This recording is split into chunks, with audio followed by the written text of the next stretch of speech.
السلام عليكم. عليكم السلام، حياك الله اخ احمد. احييك يا اخي استاذ نجم الربيعي، واحيي كادر قناه البغداديه والثائر حسين عون الخشلوق والاستاذ انور الحمداني.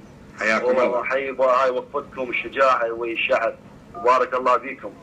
اول شيء عتبنا على السيد مقتدى اللي كل احنا وقفنا وياه وقلنا ان شاء الله هو القائد مالنا وان شاء الله هو المصلح، لكن تفاجئنا هاي اللي صار حاليا، هذا اللي بالبرلمان يحط ايده بشخص قاتل الشعب العراقي متهم بالارهاب.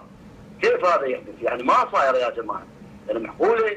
احنا العراقيين اللي دفعنا هو الاصلاح، وين الاصلاح اللي صار؟ اللي صار شنو اللي صار؟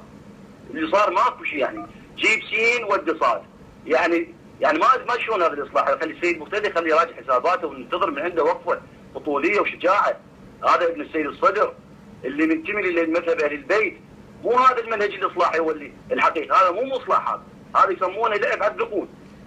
وانا احييكم ان شاء الله. انا اشكرك. هاي خدعه ايضا اخ احمد من خلالك، واقول هاي خدعه للناس. الناس ما متامله الكابينه الوزاريه